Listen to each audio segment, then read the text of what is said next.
Aaron Maté, one of the top journalists in the world right now, joins us now. Aaron, before we get on to the big stuff and your vindication, I just looked at the Squad, AOC, saying that Joe Biden has been the best president of her lifetime. What is she, like 13 or something? You know, every time I think about the progressives we have in the U.S. here, George, I just my heart breaks at what could be if we had leftists, if we had principled anti-war voices like you have in the U.K., which of course you being the standard bearer, yourself, Jeremy Corbyn. If we had that kind of integrity in our Congress, it would look a lot differently. Our progressives, our leftists, our anti-war candidates over here, they on the one hand accuse Joe Biden of being complicit in genocide, but then turn around and take selfies with him like AOC did, endorse him for president. Even Ilhan Omar, who's taken, some brave stances, especially on Gaza, said that Joe Biden's the best president of her lifetime.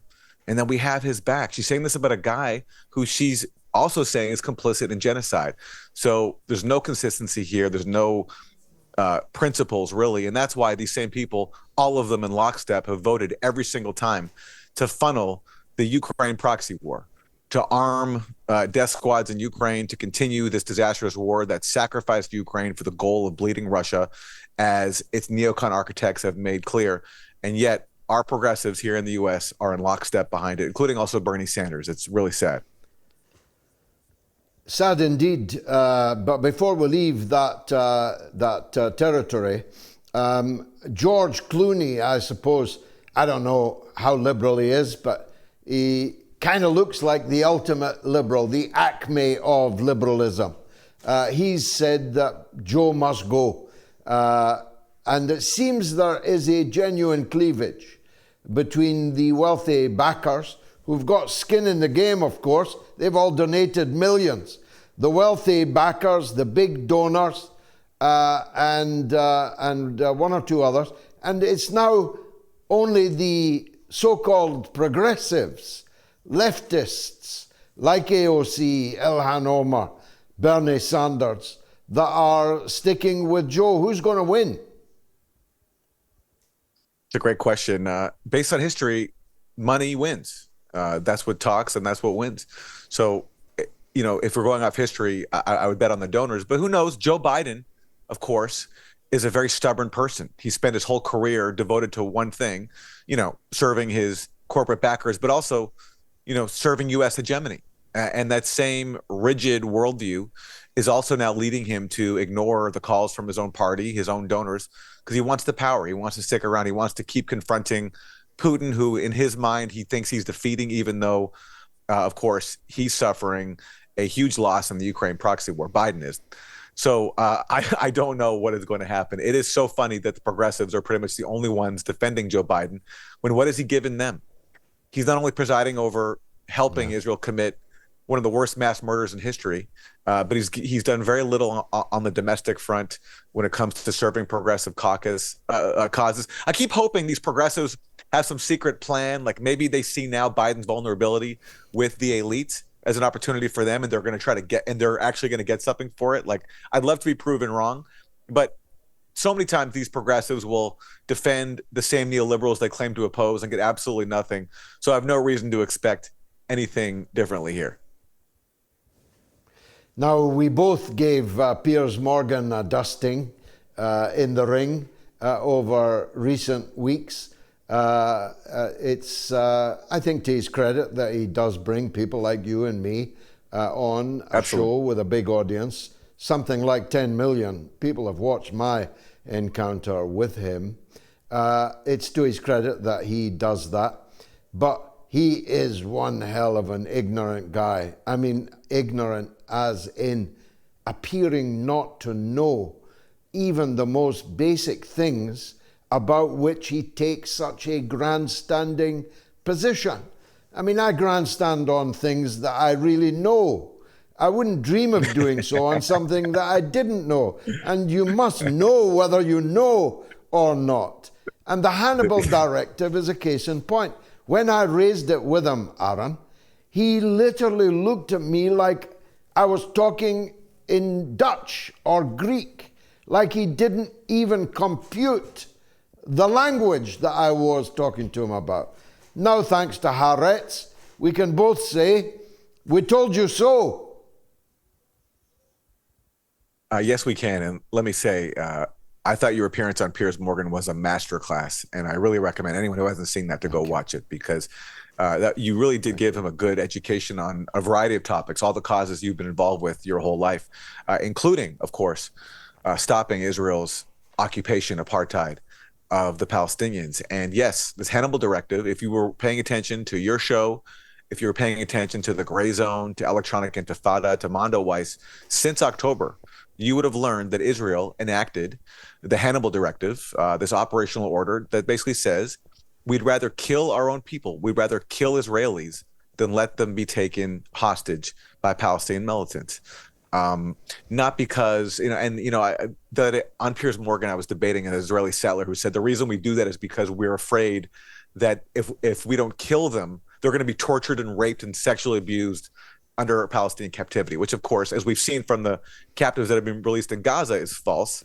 They've actually been treated pretty well, most of them, although some have alleged some horrific things. But for the most part, if you look at the freed captives, they look pretty well as compared to Palestinian captives, hostages by the thousands who were routinely tortured and abused in Israeli prisons. So that's the official reason. But the real reason is because they don't want to negotiate with Palestinian militants. They don't want to treat them as equals.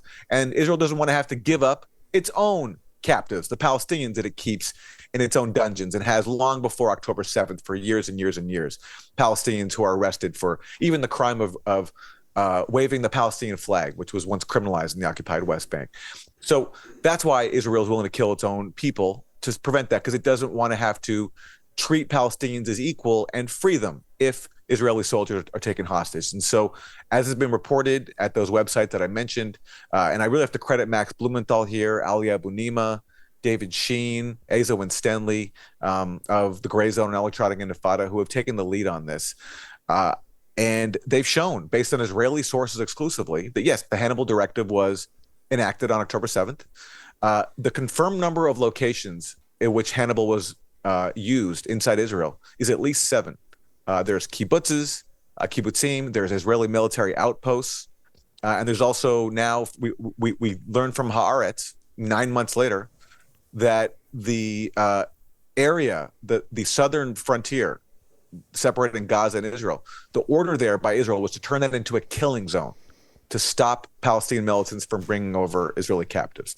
And also any vehicle also heading into Gaza was also ordered to be fired at. So you have multiple locations where Israel enacted an order to kill its own people to prevent them from being taken captive. And it raises the question, which again, these aforementioned brave journalists have been raising from the start. Did Israel kill the majority of Israeli victims on October 7th? It's a fair question when you're talking about one of the world's most advanced militaries raining down Hellfire missiles from Apache helicopters. And now we learn from Haaretz that they also used artillery, which wasn't known before, according to Max Blumenthal, who's done some of the most outstanding work on this. That's a new detail. The artillery component of this is newly confirmed by Haaretz. So how many people did Israel kill on October 7th? We certainly don't know, because Israel has been blocking a credible investigation, but undoubtedly it was a lot, and possibly it was the majority, which means that Israel, which has been constantly claiming that October 7th was the worst day for Jews since October 7th, well, that means Israel is directly complicit in the worst day for Jews since October 7th and was possibly responsible for the majority of casualties. I mean, if they gave Nobel Prizes to people like us, Max and the other great journalists that you mentioned, and I include yourself in that, it would be awarded for this story, because everyone who wrote it, who said it, and those like me who amplified it, were called every name possible. Every pejorative was hurled at us, including by Haaretz. Haaretz, above all, owes Max and others an apology, doesn't it? Haaretz called Max a master manipulator for reporting exactly what Haaretz has now confirmed. They've written several hit pieces about Max, And yet now they've confirmed exactly what they attacked him for saying. It's really incredible. I mean, I talk about chutzpah. But look, it's worth stressing. Even if none of this was true, even if there was no Hannibal directive, um, it would still be ridiculous to be talking over and over about October 7th when right before our eyes, every single day since October 7th, there have been unspeakable atrocities committed every single day against Palestinians in Gaza. So even the conversation about October 7th is skewed because it presupposes that Israeli victims have more value than Palestinian victims. And there have been infinitely more Palestinian victims. We don't even know how many Palestinians have been killed throughout Israel's mass murder campaign. The official toll is around 40,000. There was just a letter in the Lancet estimating it's exponentially more than that. Who even knows? But it's in the tens of thousands. And yet the conversation still is about what happened on October 7th. And the reason the conversation has been about October 7th is because Israel and its apologists in the establishment media across NATO states need to keep manufacturing these claims, need to keep the focus on this one day in order to manufacture consent for the atrocities unfolding before our eyes. And now we learn that even their supposed pretext for launching this entire 9-month mass murder campaign is once again based on lies. Previous lies that included the dozens of beheaded babies and burned babies and the Hamas sexual violence scam, which also these same outlets, Gray Zone, Electronic Intifada, Mondo Weiss, have taken the lead in debunking. Now we can add one more confirmed scam, which is the claim that Hamas was responsible for killing all those civilians. Hamas and other Palestinian militants were responsible for killing all those civilians, when you have even Haaretz now, based on Israeli military sources, confirming what was known from the start, which is that Israel killed its own citizens at multiple locations on October 7th. And again, look at the images we saw, all those burned out cars.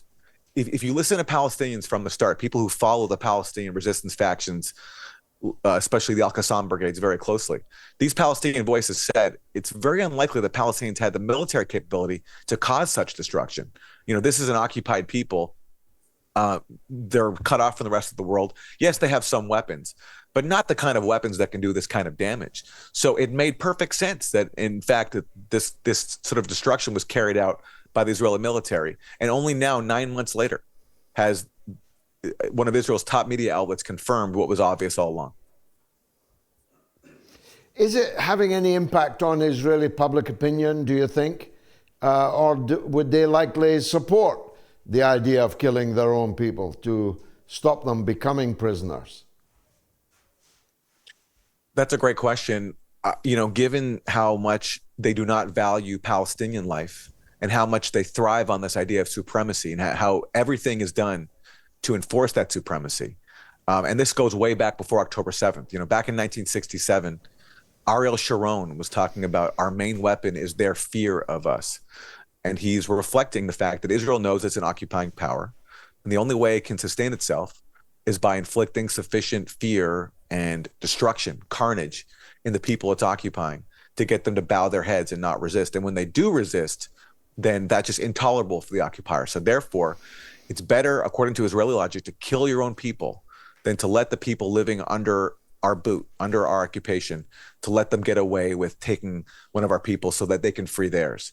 And so has that mentality set in across Israeli society? I think, frankly, sadly, it has, because look how many people there are tolerating this unspeakable mass murder campaign for the last 9 months. So unfortunately, I wouldn't be surprised that this doesn't cause a big stir inside Israel beyond a small sector, because inside that society, the logic of supremacy has unfortunately really set in.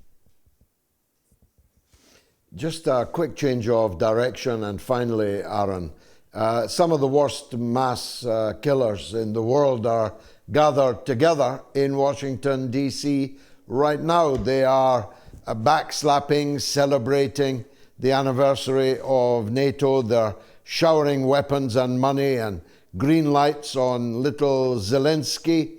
What do the American people think of it all? Especially when you've got Trump banging the drum that these people are all burning America's money and why don't they pay for their own defense? And the oftentimes suggested or hinted intention of an incoming Trump administration to distance from or even leave NATO, basically shut it down.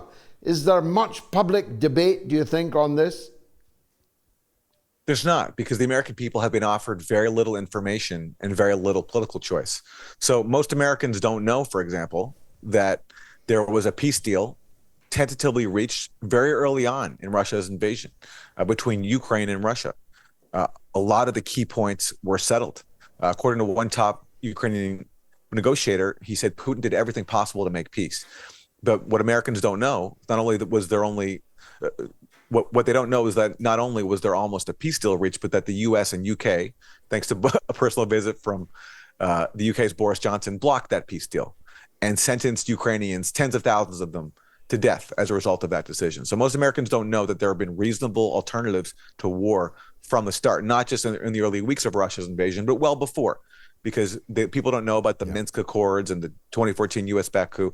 So the Americans lack information, but they also lack political choice because, yes, Donald Trump sometimes talks about, he vows that he'll end the war in Ukraine within 24 hours. He talks a big game, but what has he done? What did he do in office? He sent weapons to Ukraine that even Barack Obama wouldn't send. He tore up really important arms control treaties with Russia that made the likelihood of war that much greater, because one of Russia's key demands before it invaded was for the U.S. to address the dangerous arms control climate that had been fueled in part by Trump tearing up these really important treaties. And the Biden administration pretended to pretended to be open to discussions, but ultimately told Russia that we're not going to change anything and we're not going to change our open door policy to Ukraine. And think of this from Ukraine's perspective. The U.S. was willing to risk a war with Russia in Ukraine for the sake of keeping open its open door to Ukraine. Well, what's Ukraine being told right now when it comes to its open door to NATO? Sorry, you're not getting in, because according to Biden, you're too corrupt and you're not ready yet. So basically, what this really underscores, and this was obvious from the start, this is not a new insight. I've been saying this for a long time. The so-called open door for Ukraine into NATO was simply a backdoor for NATO to fight Russia, because by giving Ukraine this future promise of NATO membership that allowed the U.S. and its NATO allies to integrate Ukraine militarily into NATO without taking on the obligation of having to defend it by making it a member. So in the most cynical way possible, Ukraine's being used as a backdoor under the guise of an open door to NATO. And that backdoor has been used to fight Russia. And the cost has been hundreds of thousands of lives, Ukrainian and Russian, Ukraine losing 1/5 of its territory and possibly more. And a lot of profits for the arms manufacturers who are the main beneficiaries of that meeting going on in Washington. Extraordinary. Aaron Maté, your some turn. Thanks very much for joining us. Aaron Maté of The Grey Zone and the co-host of Useful Idiots.